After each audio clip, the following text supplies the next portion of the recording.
Hello, citizens of Gotham. My name is Graham Elwood, and you are watching The Political Vigilante, now with extra Bitcoin content. Yeah, we're shifting the show to be more Bitcoiny. That's the break. That's what's happening. Talking about American politics. I cannot go through another election cycle of Trump versus Biden, the lesser of two rapists. I can't do it. So we're going to talk Bitcoin. So I hope you join me. If you're not a Bitcoiner, I hope you use this show as a means of getting more informed on Bitcoin and learning the difference between Bitcoin and crypto. Crypto is like digital stocks, securities. They can be pump and dump scams. They can be corrupt and this and that. Bitcoin is digital gold. If there's one piece of advice I can give you, buy Bitcoin and just hang on to it. So, what is always made of people make crazy claims. So, Bitcoin's bad for the environment. Well, SwanBitcoin.com, which is a Bitcoin only place to buy Bitcoin. It's not even an exchange. You can't buy Ethereum or anything else. It's just Bitcoin. And they have a Bitcoin IRA, which is a great investment in my opinion. I have one.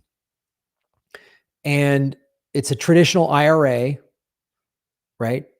Individual retirement account where you can put money in there and it's not taxed until you pull it out after you retire. So it's a great way. And I converted one of my regular IRAs last summer. It was worth about 40, I don't know, less than $5,000. Now it's over 12 grand. Just took $5,000. Bam, boom, doubled it. Right? Because last summer Bitcoin was at 25,000 or something, and now it's over 60. So they're not paid sponsors. I would like it if they were, but they're not paid sponsors yet. So this is just my personal opinion, but they have really good content too.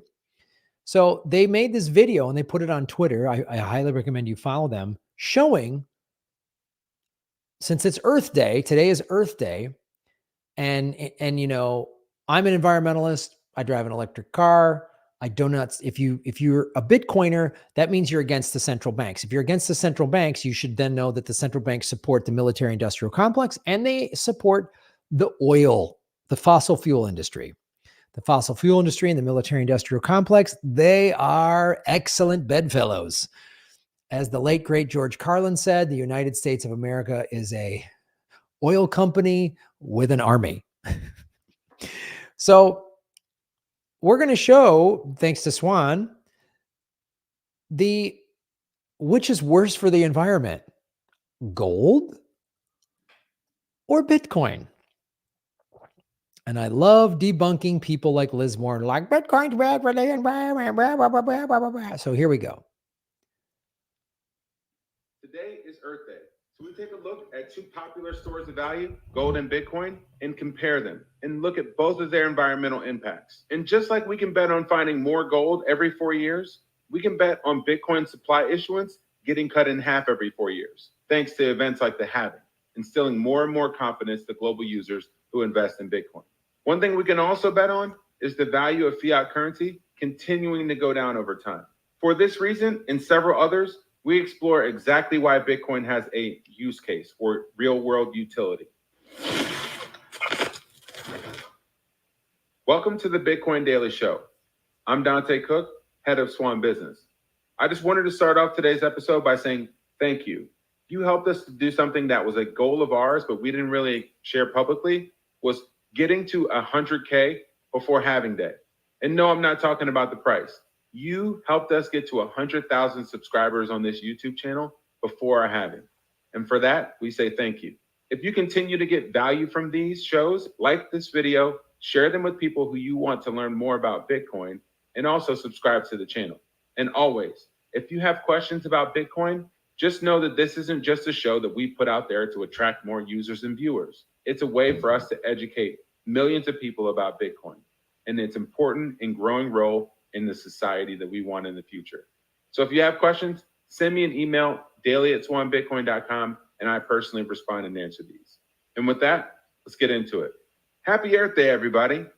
I don't really celebrate Earth Day, but in light of the people who do, I wanted to look at Bitcoin and compare it to gold and the impacts that both of them have on the environment. If you look at our oldest store of value, gold, you can see that it has major negative impacts on the environment, like deforestation, like the fact that many miners mix mercury with sediments in order to separate gold from the other elements, and the fact that gold mining typically causes water pollution and biodiversity loss. And it just plain old uses more energy than Bitcoin. And let's look at Bitcoin on the other hand. Bitcoin has a sustainability index of 55%, meaning that 55% of all of the energy used to power Bitcoin's network comes from a sustainable or a renewable source. Everyone wants to aim for this neutral 2050 net carbon emissions goal. Bitcoin is one of the only industries in the world that actually has the potential to produce negative carbon emissions, because typically Bitcoin miners are placed on sites of free, cheap, or even emission polluting energy sources like methane gas flaring. And by capturing it, Bitcoin miners are actually reducing the amount of emissions in the atmosphere, not increasing it. Aside from the environmental challenges, we don't even need to get into the political and societal impacts that gold has had on us. Listen to Michael Saylor talk about all of the different wars that gold has caused throughout centuries. Gold invites violence.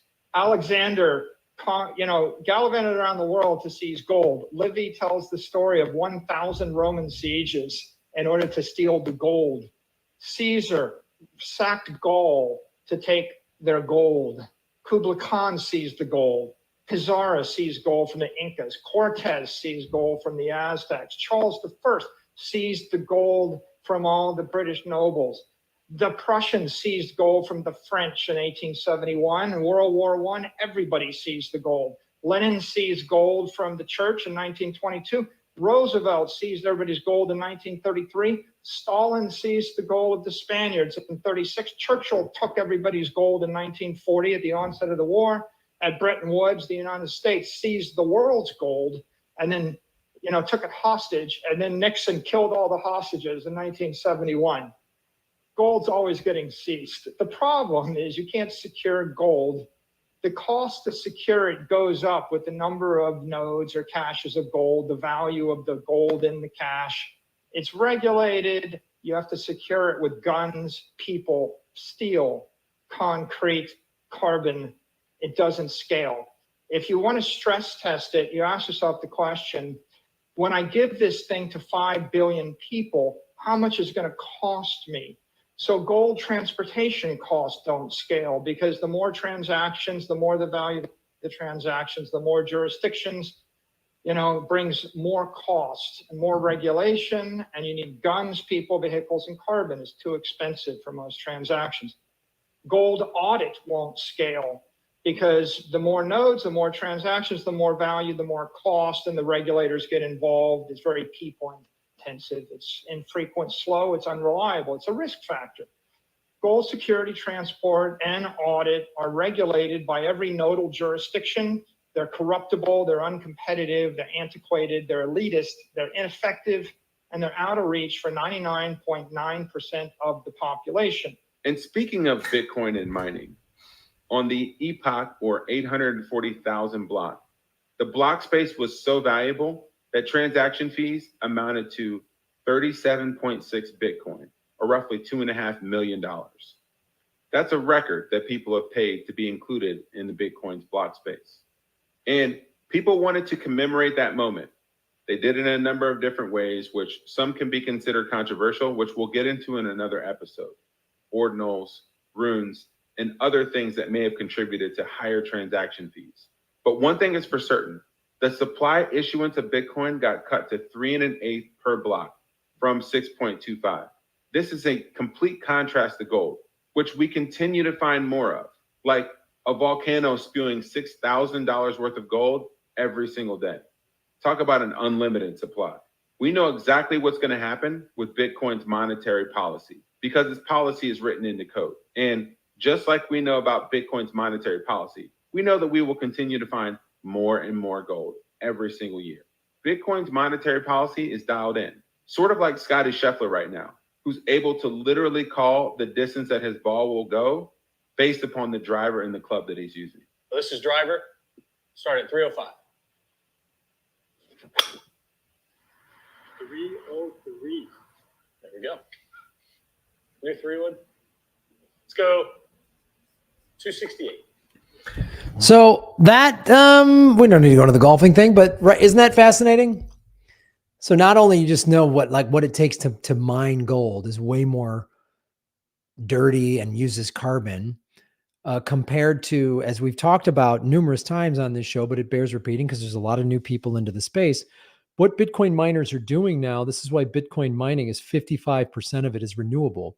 One of the things they're doing, and a lot of they're finding excess energy at power plants, at oil refineries that just gets wasted, and they're putting a Bitcoin mine on top of it. In addition to solar panels and wind turbines that are generating the power for the Bitcoin mines, but capturing wasted energy from a power plant, that right there is huge. So that's why Bitcoin has a 55%, its impact, whatever that number he said is 55% is green. That's amazing. And that number keeps coming up. I remember talking about this like 3-4 years ago with Rosie Tran, and she just made a great point that Bitcoin miners and people in the Bitcoin space are like, hey, here's a problem. Bitcoin mining takes a lot of energy. How do we make it clean? And then all these tech people come in and figure out and how to make it clean. So that right there, not to mention all of the stuff. I mean, Michael Saylor, wow, he knows his history. I love it. I'm a student of history. How many wars have been caused for gold? He went through all of it throughout history. The Romans and the Prussians and everybody else killing each other, invading to steal gold, and all of the resources used for that war. And we've been killing each other over gold for thousands of years, and Bitcoin, as I've said on the show, if you can set it up in a way that no one can steal it. Even if they put a gun to your head, you're just like, you shoot me, you won't ever get access to it because you need 2 different people to sign it. So that's what I love about Bitcoin. People make all these wild claims and it's like, well, all right, let's stack it up let's stack it up to gold. I mean, they should do another video. I'll do one of these videos too. Let's stack Bitcoin energy usage up next to all of the banks and the ATMs in the fiat world. How much energy is used to just keep physical banks open? And all the servers used, because every bank now has online banking and it's all digital and this and that. So how much energy is used for that? Not to mention all of the fiat wars that are in there. So thank you to Swan Bitcoin for making that video. And we're fans of Swan. We love what they're doing. Keep watching my show. Like, share, subscribe. You can support me any number of ways. We've got the Patreon link. I'm gonna set up a Noster and everything so you can donate Bitcoin to this show. I'm going to put a QRF code and start putting that in the corner and figure all that out. So I just want to make this more of a Bitcoin centric show. We're just going to talk Bitcoin, man, because it's good news. It's positive news. Like, isn't this segment positive? It just shows you that Bitcoin is innovating and it's capturing wasted energy and utilizing it. That's positive news. And it's Earth Day.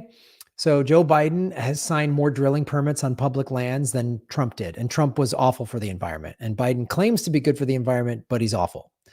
And that's because the oil industry, the fossil fuel industry buys both politicians, both parties pretty equally.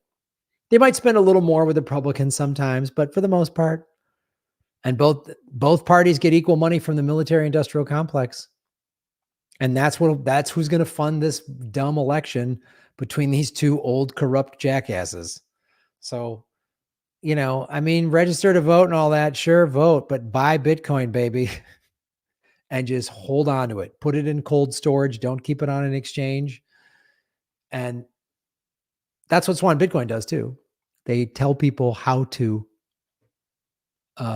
move your Bitcoin off of Swan into cold storage. That's what they're trying to get mass adoption, because they see that's the way out of all of these wars and corruption and everything like that. Go to my Bitcoin playlist. There's a great interview with Corey Klepston, the CEO of Swan Bitcoin, and he explains his whole journey and why he came up with Swan and all that stuff. So like, share, subscribe. We're going to be bringing more content, more fun, scripted Bitcoin content. Keep watching. Follow the money, connect the dots, get the truth, shave your knuckles for justice, and buy Bitcoin. Boom.